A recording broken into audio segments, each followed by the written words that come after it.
Welcome to the Scientific Worldview, the podcast dedicated to exploring the big questions in science and philosophy.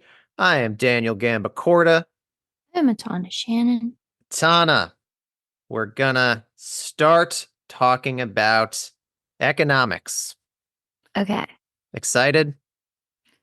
No. Somewhat. Well, it's gonna be exciting. Okay, I believe you.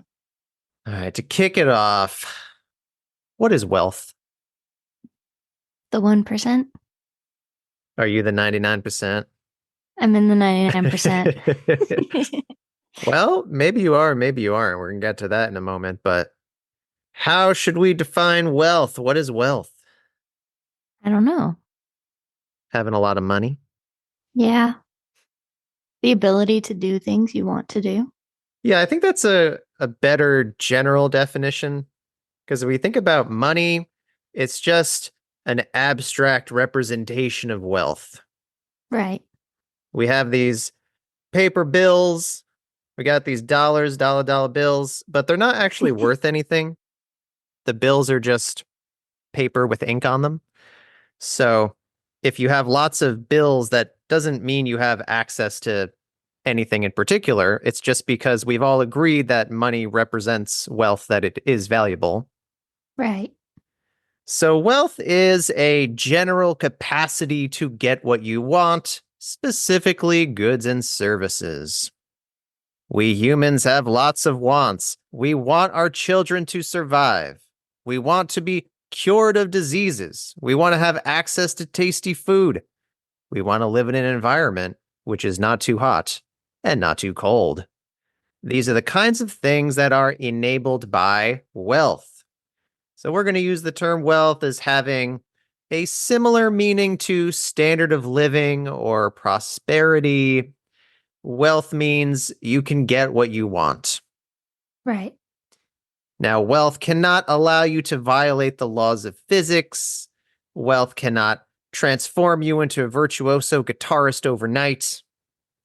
Wealth cannot force someone to fall in love with you. So wealth is access to goods and services, which is going to be closely tied to innovation and technological development. That makes sense. From the dawn of humanity up until around 1700, wealth per person was pretty flat. It did not change much. There was innovation, there was technological developments, but the wealth that it created was mostly eaten up by population. We became wealthier, but that mostly just translated to there being more people rather than more wealth per person. Right. That makes sense. Before the 1700s, basically everyone was desperately poor by today's standards. Life expectancy was around 35. Child mortality was around 50%, which is to say about half of people who were born died before reaching adulthood. There were no vaccines, no antibiotics. Dentists didn't start using Novocaine until the early 1900s. If you had to have a tooth pulled, it was extremely painful. A dentist might give you a shot of liquor. That's pretty much it. That's not going to be super helpful. So for the vast majority of our human ancestors, they did not have light bulbs. They didn't have refrigerators, washing machines, toilets, sinks, air conditioners, computers, cars, airplanes, and a decent percentage of them literally starved to death. We have this concept of what it means to be poor. We might describe some people living in the United States as poor. Someone who would qualify as being a poor American is nowhere near as poor as most people before the 1700s. Yeah, clearly. So basically, everyone is poor. Then around the 1760s, the Industrial Revolution begins, and everything changes. Humanity very rapidly starts to become wealthier. Over the past 250 years, we've seen a big jump in life expectancy, wealth per person. There's higher rates of people receiving a basic education. Literacy has gone way up. Poverty is way down. Child mortality is way down. We have become ridiculously rich. So rich, people could spend their time podcasting about economics. So, human wealth per person did not change much for 300,000 years. Then in the 1700s, everything started going absolutely bananas. We've been on this upward trajectory ever since the Industrial Revolution, and we are still on the upward trajectory. We are still getting wealthier at a rate which is extremely fast compared to most of human history. Isn't that Yeah, nice? that's incredible. I'm glad that we're living longer and having better lives. Does it make you more optimistic? Not really. Okay. I don't think anything can make me more optimistic. Fair enough. Fair enough. Well, how about this? I want to address a myth. Okay. A lot of people seem to think that the United States was doing better when their parents or their grandparents were growing up.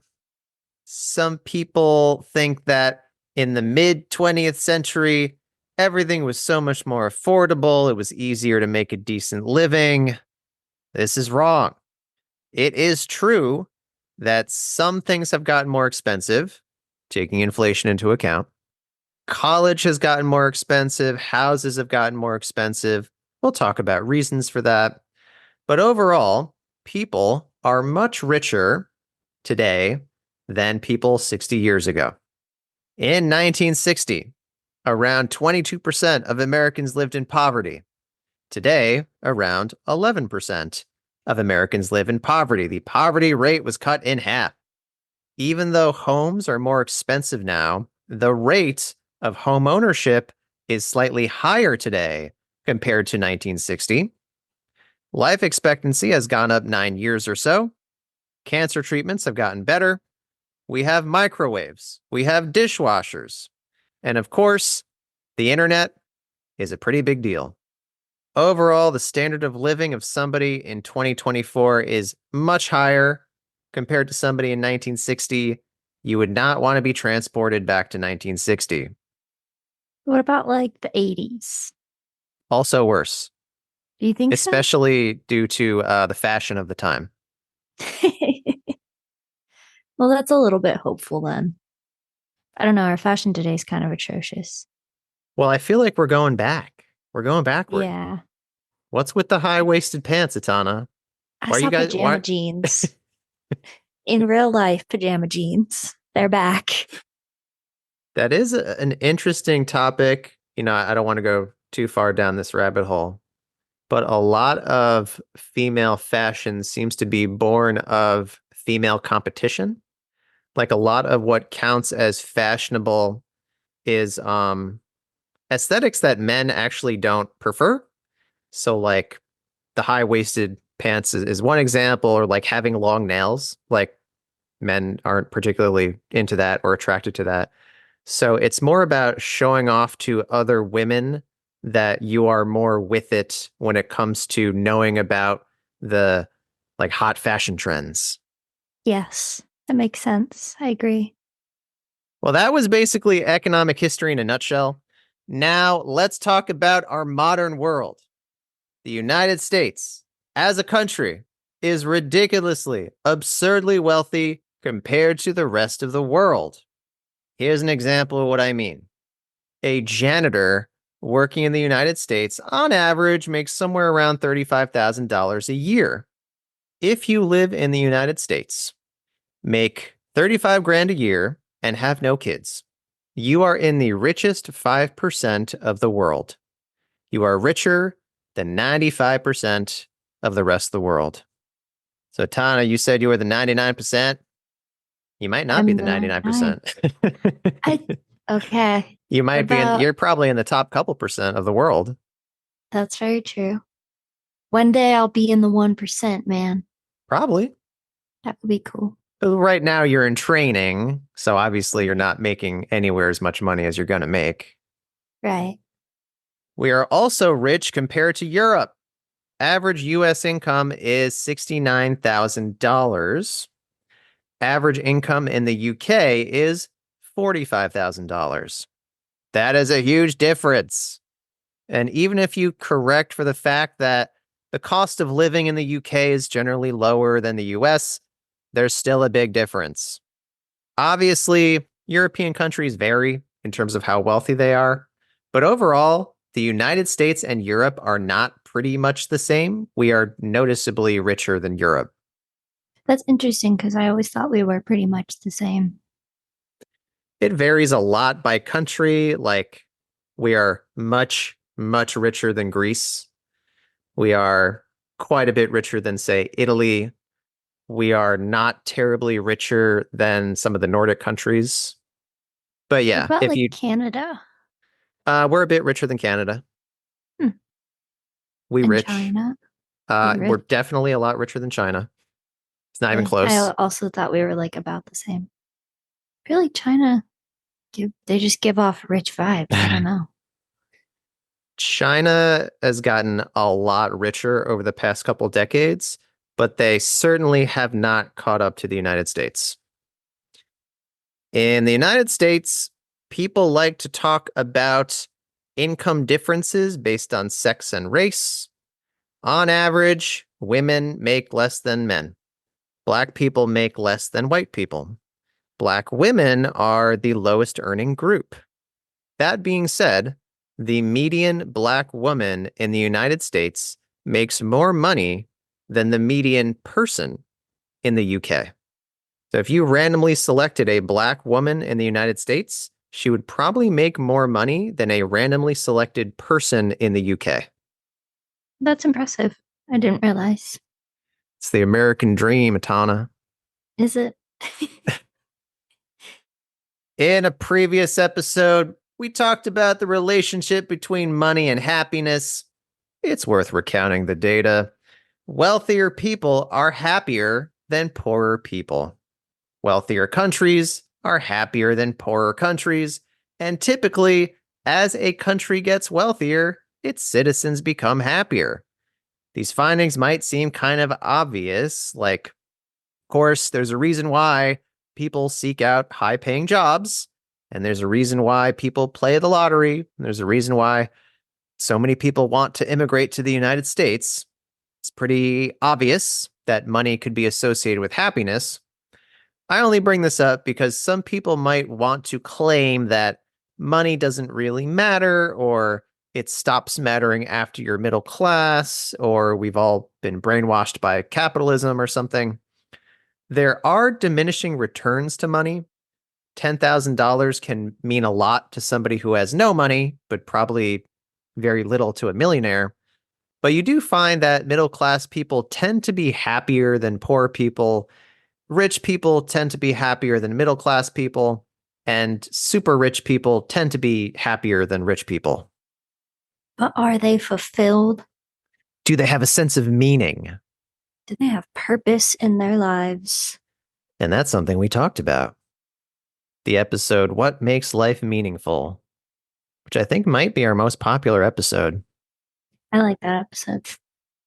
I wonder, is that a commentary on society? What makes life meaningful? Or our episode? That it's the most popular episode Oh, because people download this podcast that's supposedly about science, and then what they're really searching for is meaning. that's very poetic. All right, let's talk about wealth inequality. Let's talk about it. People express concern over wealth inequality. Global wealth inequality has been decreasing since the 1970s. In 1970, 59% of the global population lived in extreme poverty. Today, about 9% of the world lives in extreme poverty. Since 1970, the world has gotten richer, and this has disproportionately benefited the global poor, which has led to a decrease in global inequality. Note that this big increase in world wealth and decrease in world inequality since the 1970s was accompanied by a huge increase in world population. The world population has more than doubled since 1970. So the population more than doubled, the wealth per person more than doubled, and global inequality went down. So we have more people, more wealth per person, and less inequality. Woohoo! What's not to be happy about? There's some things. There's always some things. Let's talk about that. I think these optimistic facts about economics are perhaps not widely appreciated. Yeah, In a previous episode, we discussed pessimism bias. right. People are pessimistic about the state of the world and unaware of how much better things have gotten. Why do you think this is? Probably also has something to do with like a negativity bias where your brain is encoding more negative experiences in order to keep you safer. Yeah, I think that could be a factor, and especially how the economy responds to this negativity bias. How so? We operate in an attention economy. If you could get people's attention, you could turn that into money. Yes, that makes sense. You're not going to get attention by saying things are going pretty well. Right. So, the way to get people's attention is to tell them the sky is falling. News organizations know this. News is generally quite pessimistic. You won't hear many news stories about how poverty rates have decreased across the world. News focuses on bad stuff because that's what gets people's attention, and that's how news organizations make money. You remind me of not you as a person, but as you're talking, you're reminding me of somebody that I follow on social media who's a news creator, and his gimmick is screaming into the camera, the news. And it's like, um, just that, like capitalizing on the negativity bias because he's just screaming the negative things. So he's not screaming any good news. Sometimes he screams a little bit of good news. Okay, because that could be funny. Yeah, he's a funny person. Similar to this negativity bias that we see in the news, successful political ideologies also try to get people's attention by being negative and riling people up. If your political ideology is, hey, things are going pretty well, let's keep doing what we're doing, that's not going to inspire passion in people. Successful ideologies focus on how scary and terrible the world is. Also, a common trope of ideologies is they will point to some time in the past which was better, like maybe the 1950s were a better time, or maybe pre industrial societies were better because they weren't corrupted by capitalism. So basically, people are incentivized to make the world seem like it's worse than it is. I think that's pretty evident in the slogan of our current presidential candidate. When was when was it great before?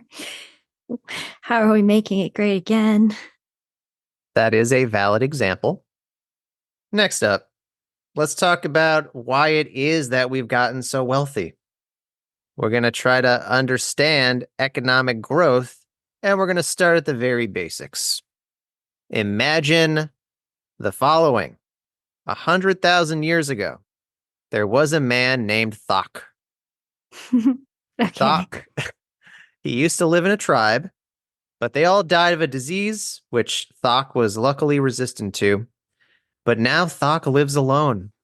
He lives in a forest, and there are abundant natural resources, plenty of fish and animals nearby that Thok can eat. What would life be like for Thok? Probably kind of lonely if all he's got is himself. It would certainly be lonely. And it would be terrible. It'd be bad. He would live in extreme poverty. He's much poorer than the very poorest American today. He has to spend all day working to make sure he doesn't die. He has to hunt, fish, collect firewood, cook, fetch water. No one will be there to help him if he gets sick. He probably won't live for too long, certainly nowhere near as long as people live today. Let's say that Thok runs into a tribe of 9 people and he joins their tribe. So now he's in a group of 10 people. Should we expect Thok to become richer or poorer as a result? Probably richer because he's now sharing the resources. That's right. He should become a lot richer. One reason is specialization. With a bigger population size, people can focus on performing the tasks that they are best at. For example, maybe Thok is bad at hunting but good at cooking. It's inefficient and wasteful to have everyone hunt for their own food and have everyone cook their own food. That's a big waste of energy. Instead, you can have the people who are the very best hunters be in charge of hunting, and then Thok can be in charge of cooking. The best hunters hunt, and the best cook will cook. By allowing people to spend their time doing what they're best at, the society has become more productive. They're getting more work done in total. Does that make sense? Yeah. When Thok lived alone, he had to do all the hunting and cooking himself, even though he's bad at hunting. But now that he's part of a group, the best fisherman can focus on fishing, the best hunter can focus on hunting, person who's best at gathering berries can focus on that. With everybody spending their time doing what they're best at, they're going to produce more food per person. So now that Thok has joined this tribe, he gets more food, and he is a healthier Thok. Aw, how sweet. I like the name you chose. I feel like it's appropriate for a caveman sort of guy. I like it. Yes. So this is the concept of specialization. If everybody focuses on what they're best at, that can make everyone better off.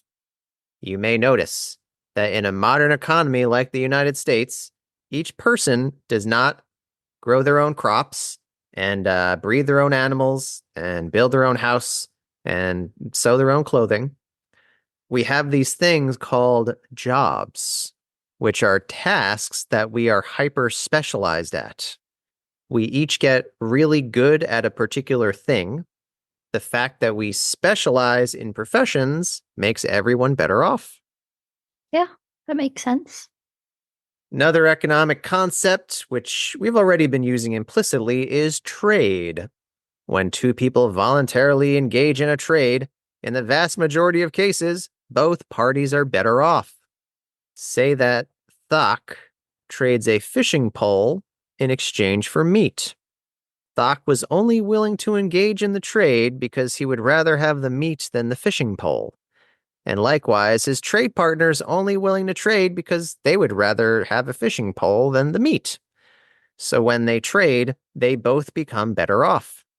When Thok joins a tribe, he is now able to specialize and trade, so Thok becomes wealthier. When Thok lived alone, he would hunt by throwing a big rock at an animal. Okay. He didn't have time to refine his hunting technique because there's so many other things he had to do to stay alive. Now that he joined a tribe where some people specialize in hunting, one of the hunters came up with the idea of using a spear to hunt. With this weapon, they're able to hunt more effectively and get even more food than they got before. Later, another hunter who's inspired by the concept of a spear invents the bow and arrow. Using this weapon, they're able to hunt even more effectively and get even more food than they got before. Specialization has allowed members of the tribe to come up with new ideas and use those ideas to increase their production. They're innovative cavemen. Exactly. This is the economic concept of innovation. Coming up with better ways of doing things. You could put in the same amount of work, but get more output. Inventions like The telephone and the car and the computer have allowed us to get a lot more done. We are able to produce more. These innovations make all of us richer. I don't think I could live without a cell phone. I don't know how you did it back in the day. It was tough, let me tell you. You have the caveman experience. Yeah. You just yell really loudly and hope somebody heard you. Did it work? Occasionally. Notice that as Thok's tribe gets bigger and bigger, Thok can expect to get richer and richer. Assuming abundant natural resources, the bigger the population, the wealthier people will be. A larger population means more specialization, more trade partners, and most importantly, more innovation. A tribe of 10 people is never going to invent the computer. You need a very large population to eventually land on the invention of the computer. With more people, you get more ideas. You get more cross-pollination of ideas. Once somebody has a great idea, it could be shared with other people who wouldn't have been able to come up with the idea themselves. It could also be passed down through time. With a bigger population, you get more brilliant ideas, which can combine with other brilliant ideas and build on the brilliant ideas of the past. And I think that's how we develop theories and expertise. Indeed, indeed. That makes sense. Now, if you talk about everyone getting better off as the population goes up, what is the counter argument that will come to people's minds? I don't know. What is it? People might feel like there must be some natural resource that will get used up and that will kill economic growth, or more people means we damage the environment and that is going to kill economic growth. I think both of those are true.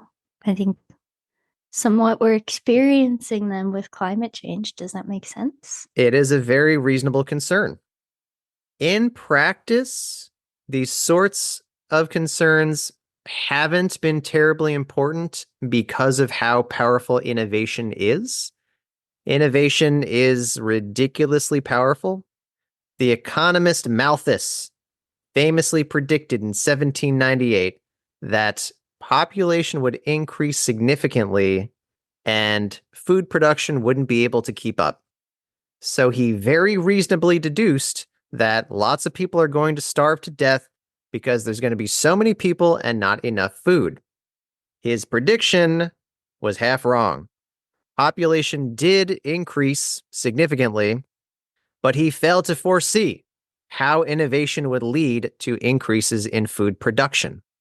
Our ability to produce food has increased dramatically due to selective breeding of crops to increase yields and breed resistance to diseases, the use of synthetic fertilizers, use of pesticides and herbicides, advances in irrigation technology, agricultural machinery like tractors and harvesters and threshers, and genetically modified crops. Innovations have allowed us to transcend apparent resource limitations.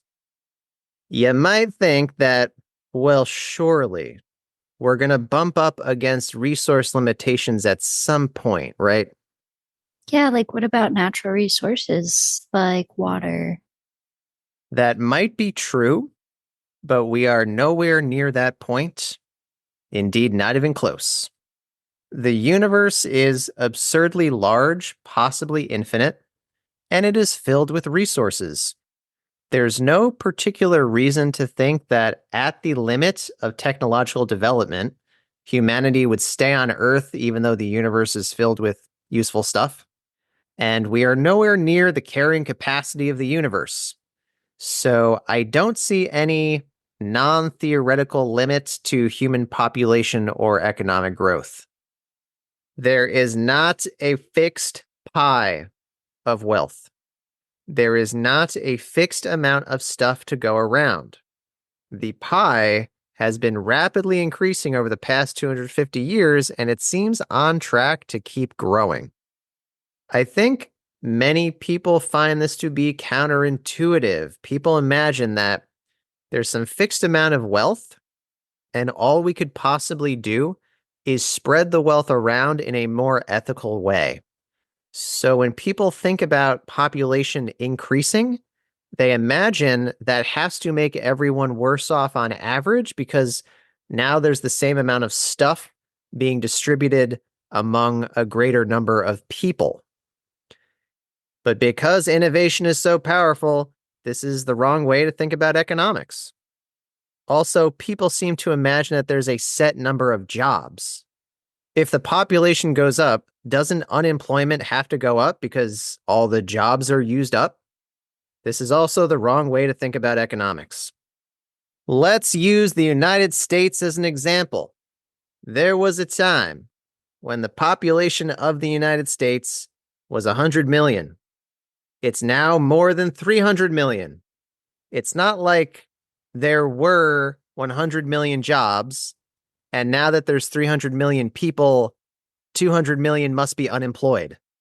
There is no set number of jobs. A job is just giving somebody something that they want. Human wants evolve as technology develops. People today want things that people 100 years ago never imagined wanting, like the internet. People today want access to the internet, and other people work to provide internet access. As we get richer, we want more and different things, and that creates jobs in which people provide those things. I don't see any particular reason to think we would run out of jobs, at least until we have artificial intelligence that can do pretty much all jobs more cheaply than human can do, but that is not the world that we live in. I also want to emphasize that economic prosperity is not mostly due to exploitation or redistribution. If you think that there's some fixed pie of wealth, then you might imagine that if a country is rich, that must mean that they took wealth from another country. So a rich country must, by definition, be exploiting a poor country. Or you might think that if poor people are doing better, that must mean that we took wealth from the very richest people and spread it around in a more equitable way. These are not hugely important factors in understanding economic prosperity. Since the Industrial Revolution, the whole world has gotten a lot richer. This isn't because countries are exploiting each other, and the reason why many millions of people have been lifted out of poverty is not because money was taken from rich people and given to them. That's not mostly what's going on. This is not to say that exploitation and redistribution have zero effect on the world. Of course, these things can have some effect, but they're not major factors in understanding world economic growth. Right. So, some of the major factors that drive economic growth are population size, specialization, trade, and innovation. The particular event that kicked off a much higher rate of economic growth was the Industrial Revolution. The Industrial Revolution sparked economic growth mostly due to a swath of innovations. During the Industrial Revolution, we get the steam engine, power loom, spinning jenny, mechanical reaper, and of course, the cotton gin. We gain the ability to produce a lot more stuff and move that stuff around much more efficiently.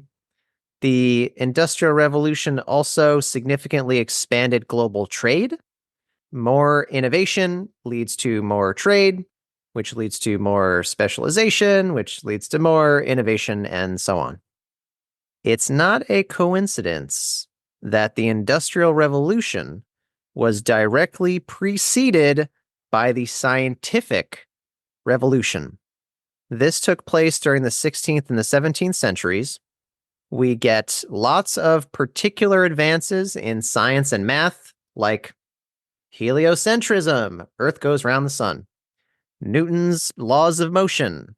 We got a much better understanding of the workings of the human body, some of the earliest modern thinking about atoms and molecules, advances in understanding electricity, and various important tools were developed like the telescope, barometer, and thermometer. This is a period of time when people began to adopt a more scientific worldview. The scientific method was developed, and there's much more emphasis placed on empiricism, that in order for an idea to be true, it has to be supported by observations. Right. So basically, science comes into power, then not too long after that, we get this explosion in human welfare. The scientific revolution leads to the industrial revolution, which ultimately leads to huge increases in lifespan, decreases in child mortality, millions are lifted out of poverty. This is because the scientific approach is the correct approach to understanding reality. And once you understand reality, you can manipulate it to get things that you want, like cures for diseases. Science is the number one reason why things are so much better now than the past. This is why a podcast where we discuss the scientific worldview is an important and worthwhile endeavor. You're really selling it today. Well, it's true. It's true. Next up, we're going to work towards trying to understand the modern economy. The economy is this fantastically complex thing. Hundreds of millions of people work these hyper specialized jobs, and no one is running the show. There's no person or committee who coordinates the entire economy. There's nobody who tells you what job you have to work so people's needs are met. There's nobody telling grocery stores that they have to sell particular goods so that people can get what they want. Yet somehow, some way, you could go to any Walmart and you're going to be able to find bread, and it will be cheap. If you need cough medicine, you could go to any pharmacy, they will have it. It's pretty easy to get almost anything you want as long as you have the money. So the economy is surprisingly ordered and functional, given that there's no government official in charge making sure that there are enough grocery stores and all the grocery stores have bread and the bread is affordable. The economy magically organizes itself to cater to our every whim. Yeah, how's it do that? Let's talk about the magic of the economy. Okay. When we're trying to understand an economy, we're trying to understand the behavior of millions or billions of people. Obviously, it's way too hard to figure out exactly why each individual person works the job that they work or why they buy the products that they buy. We're going to have to come up with some generalizations. The only way to understand the economy is to simplify things. We have to come up with some basic principles of human behavior. Let's come up with a principle. Okay. In previous episodes, we discussed evolutionary psychology. We went over the basics in an episode titled, How Does Evolution Work? For the listeners out there, I highly recommend you check out that episode. It's really important. Evolutionary psychology tells us that we should only expect animals to be altruistic in very particular situations. An animal who is generally altruistic is not going to survive and reproduce as effectively. So, whatever genes predispose them to altruism won't be passed on to the next generation. For example, if there's a lion who kindly gives away meat he's hunted to unrelated lions, that altruistic lion is not going to survive as well. So we're going to expect, generally, lions are going to be selfish with their meat. Makes sense? Yeah, that makes sense. The main deviations from selfishness we expect to see are due to kin selection and reciprocal altruism. Kin selection leads to altruism towards family members because they share genes with you. So, by helping genetic relatives, you're increasing the chance of your genes propagating to future generations because your relatives have copies of the same genes. So, if they reproduce more effectively, that's a win for your genes. Reciprocal altruism refers to altruism that can be repaid in the future. I scratch your back, you scratch my back. In humans, we also see altruism driven by costly signaling.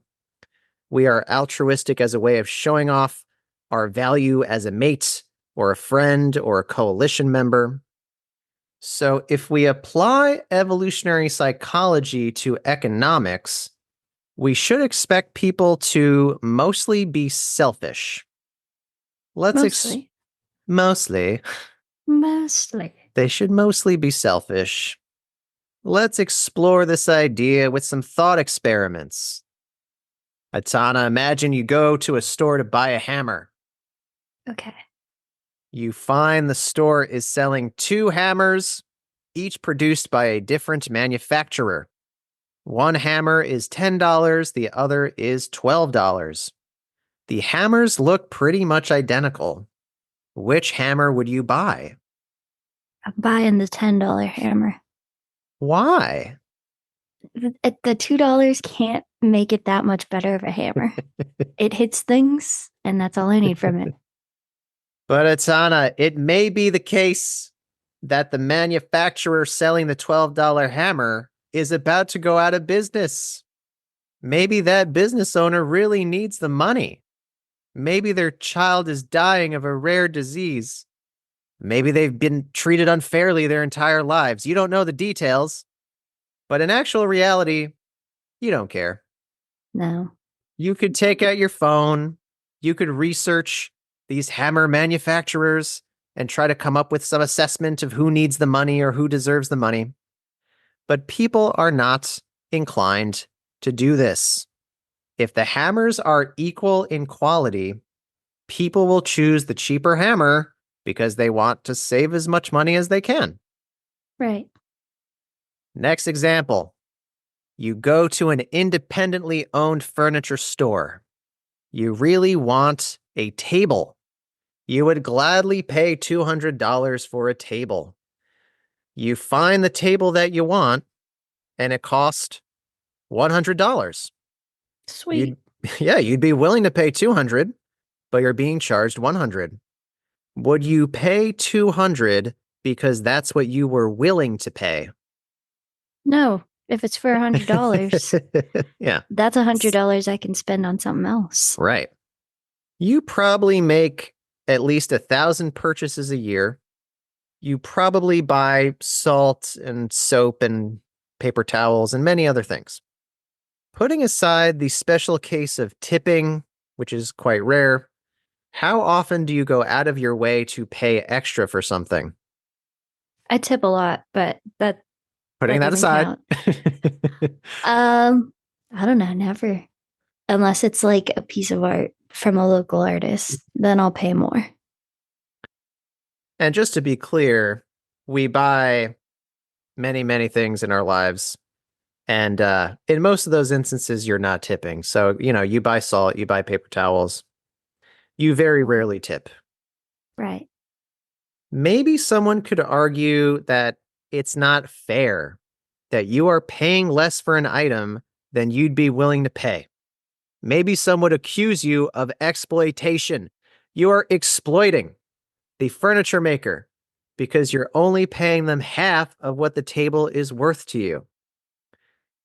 No, I'm willing to pay the bare minimum. What is the lowest price? That's what I'm paying. Right. These sorts of thoughts about exploitation do not occur to people when they buy stuff. People are just taking the best deals they can. Right. In the vast majority of cases, ethical concerns do not affect people's economic decisions.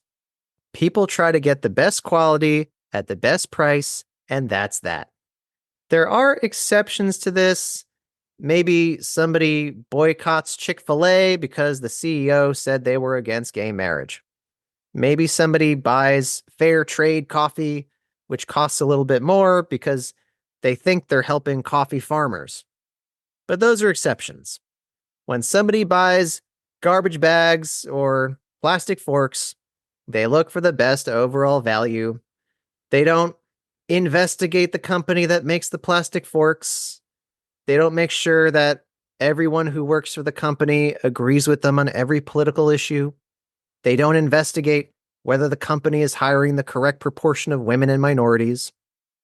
To take this a step further, the vast majority of people, including me, purchase animal products.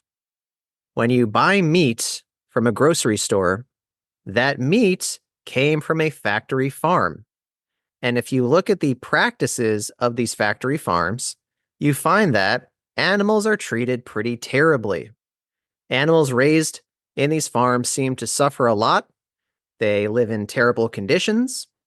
And this is because it's cheaper to raise animals in terrible living conditions. When you buy meat from a grocery store, you're increasing the demand for that meat, which is going to lead to more of those animals being bred in terrible conditions, leading terrible lives. But the vast majority of people don't care. They want to have good tasting food at a cheap price. Right. Let's go further down this rabbit hole. The very best global health charities work to prevent malaria in sub-Saharan Africa. Malaria kills over 600,000 people per year, mostly young children in Africa. If you donate to the very best organization which works to address this problem, you could save someone's life for about $5,000. Let's say someone wants to buy a car. They go to a car dealership. They're deciding between two cars. One of them is $20,000, the other one is $25,000. The person prefers the $25,000 car. They think it looks a bit nicer. The features are a bit better. So the person could go with the $25,000 car, or they can buy the $20,000 car and then donate $5,000 to organizations that work to prevent malaria in sub-Saharan Africa. If they did that, they would end up with a car that they like, and they would save somebody's life. Aw. What do you think is the more ethical decision? Should they buy the $25,000 car, or should they buy the $20,000 car and then donate $5,000 to save someone's life? Are they against EA? Because they should already know the answer. Well, what do you think? What do you think? Probably they should donate if they have the money, but they won't because they don't care or don't know. You could certainly argue that a human life is worth more than having a slightly nicer car. Yes. In fact, you could argue that saving someone's life is much more important than having a slightly nicer car. However, people don't have these sorts of thoughts when they make purchases, right? Right. We live this luxurious American lifestyle. We buy tons of stuff we don't really need. And we could, instead of buying those luxuries, we could donate that money to the most effective charities. But people mostly don't do that. And because people mostly don't do that, there are piles and piles of dead bodies. There are mountains of dead people who really didn't have to die, but we just don't prioritize them. We would rather have a slightly nicer car than save someone's life. Evolutionary psychology predicts that people are going to be mostly selfish outside of particular circumstances. And indeed, when it comes to economic decisions, people are selfish. People are basically sociopaths when it comes to money. This is going to be a basic principle that we rely on when we think about economics. People are selfish. People will do whatever saves them the most money. People will do what it takes to make the most money. That will be our simplifying assumption. You got me there. I like to save money. Well, we are now prepared to understand the modern economy. Are you excited? I'm a little bit more excited. Okay. We're going to begin our economic explorations on the next episode of The Scientific Worldview. Not the cliffhanger.